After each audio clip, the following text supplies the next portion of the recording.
আজকে ভোরবেলা হোটেল থেকে বের হয়ে গিয়েছি গুয়াংজু থেকে। আজকে গুয়াংজু থেকে যাব হুবেই প্রদেশে যাব। এই জন্য গুয়াংজু সাউথ রেল স্টেশনে যাচ্ছি। সেখান থেকে বুলেট ট্রেনে করে যাব হচ্ছে হুবেই। আশা করি 850 কিলোমিটার মতো জার্নি, 800 থেকে 850। জার্নিটা অনেক ভালো হবে।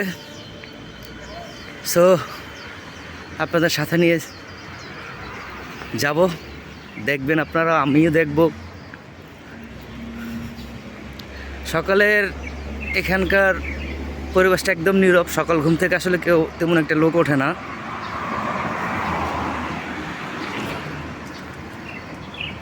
এখন যাচ্ছি বাস কাউন্টারের দিকে, বাস স্টপেজে। সেখান থেকে বাসে উঠবো। গুয়াংজু সাউথ রেল স্টেশন বিশাল বড় রেল স্টেশন, আসলে অনেক বড়, যেটা বলে বোঝানো যাবে না। অনেক সুন্দর এই স্টেশনটা। এখান থেকে আপনার আন্তনগর সব ট্রেনগুলো চলে এবং বুলেট ট্রেন চলে।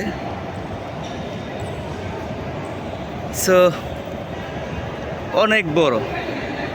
আমি এখন কোথায় যাই আমি বুঝতে পারতেছি না, খুঁজে দেখি। আপনাদের একটা ফ্লোর দেখিয়েছি, এখন আমি 3য় ফ্লোরে আছি। আসলে প্রত্যেকটা ফ্লোর যে এত বড় আসলে বোঝা যায় না। এটা হলো গুয়াংজু সাউথ রেল স্টেশন। এইক্ষেত্রে সব আন্তনগর ট্রেনগুলো চলে, যেমন আমাদের নর্মাল ইলেকট্রিক ট্রেনও চলে, সাথে বুলেট ট্রেনও চলে। আজকে আমার হচ্ছে A9, আমার এই কাউন্টার দিয়ে যাব গুয়াংজু টু চিবেই। অনেক বড়।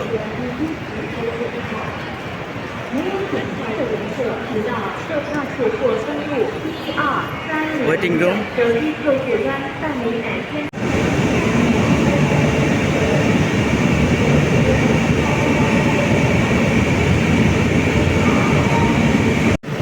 এটা হচ্ছে আমার ট্রেন, এই ট্রেনে যাব।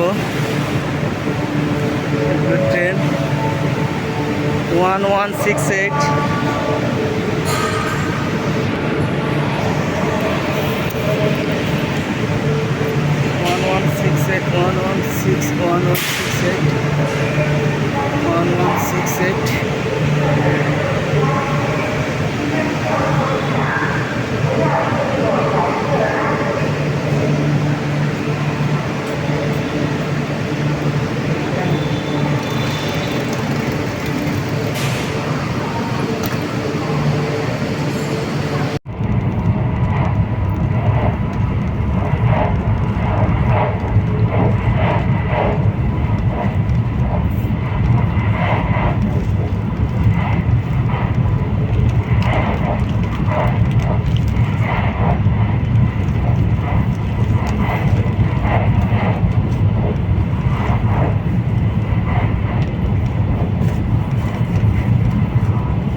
আমার ভাইয়ার সব সিদ্ধ করা জিনিস, আমি তো হারাম জিনিস খেতে পারবো না, ওরা তো সব কিছুই খায়, তাই আমার জন্য সব সিদ্ধ করা জিনিস নিয়ে আসছে।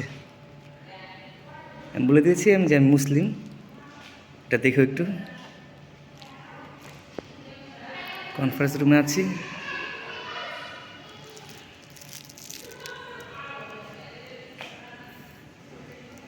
সব সিদ্ধ করা জিনিস দেশের মতো এখানে ট্রেনে ফ্রি করা হচ্ছে।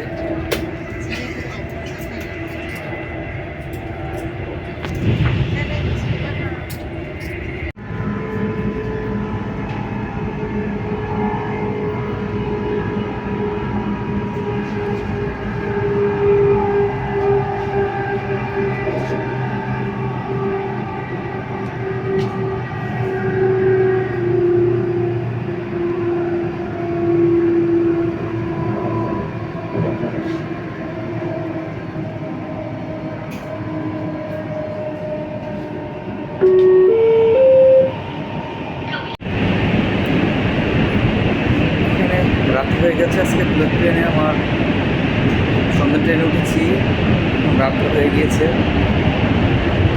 তো এখন বাজে রাত 8:30, পুরোপুরি অন্ধকার, বুলেট ট্রেন তার গতিতে চলতেছে। আসলে ট্রেন খুবই ডিসিপ্লিনভাবে এটা হচ্ছে, আর ট্রেন খুবই মসৃণভাবে চলে। এখানকার প্রতিটা বগি পরিশ্রম থাকে সময়।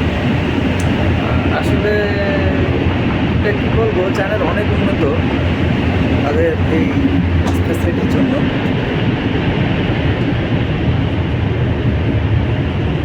এইটি সিটির অবস্থা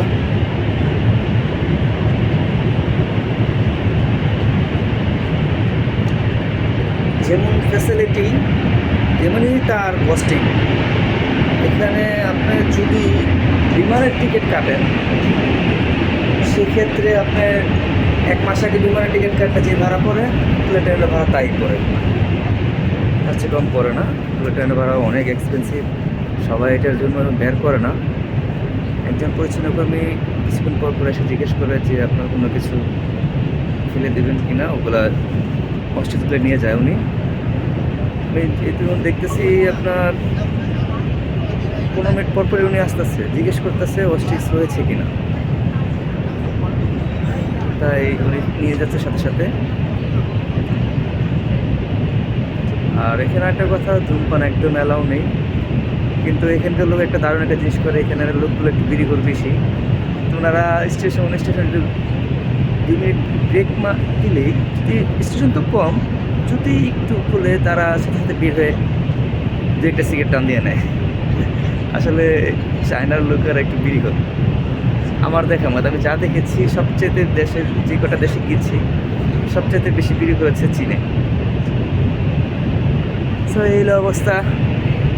স্টেশনে নামবো, আমার ট্রেন থামবে হচ্ছে আপনার মেবি 9:30। আজকে আমার সাথে লাগেজ একটু ভারী লাগেজ আছে, কতটুকু ভিডিও করতে পারবো জানি না, দেখা যাক যতটুকু পারি আপনাদের দেখাবো। ভালো থাকবেন। সাউথ রেল স্টেশনে এসে বসেছি, এখন রাত্র 9:30 বাজে, বলছি 9:30 বাজে চলে আসছি। এই ট্রেনে আসছি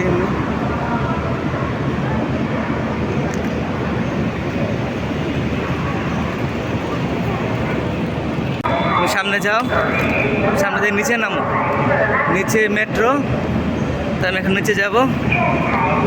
এখানে আসলে অনেক ওরা সচেতন, ভাষা বোঝে না কিন্তু যথেষ্ট পরিমাণ হেল্পফুল।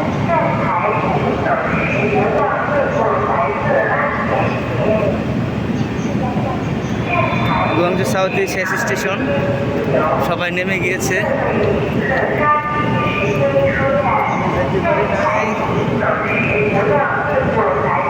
আর একটা মেয়ে আছে, ও যেতে পারেনি, আমরা লিফটে যাব। তো দেখেন কত সুন্দর ট্রেন।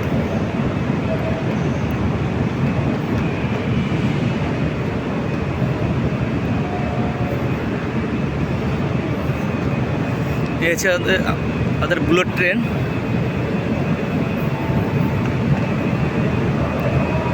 আর এখন পরিষ্কার করতেছে।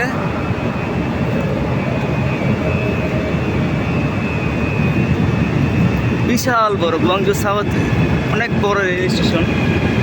ওই যে একটা ট্রেন আসছে।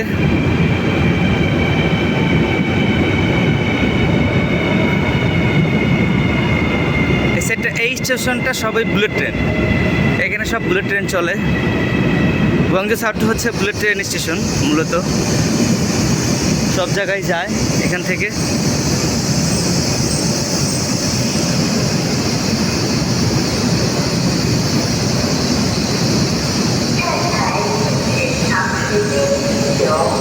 চায়নার সবচেয়ে কমন জিনিস হচ্ছে সিগারেট আর মোবাইল। যেখানে যাবেন শুধু মোবাইল আর মোবাইল, সবাই মোবাইল নিয়ে ব্যস্ত। মোবাইল ছাড়া তাদের কাছে কিছুই নেই, সব জায়গায় শুধু মোবাইল, যখনই সময় পাবে মোবাইল, আর যেখানে একটু সুযোগ পাবে সিগারেট। এই দুটো জিনিস আমি পেয়েছি চীন ভ্রমণে এসে। এই দুটো জিনিস পেয়েছি, একটা কমন জিনিস, সেটা হচ্ছে সিগারেট আর মোবাইল। এই দুইটা চীনে একদম কমন জিনিস। সো সঙ্গে থাকুন।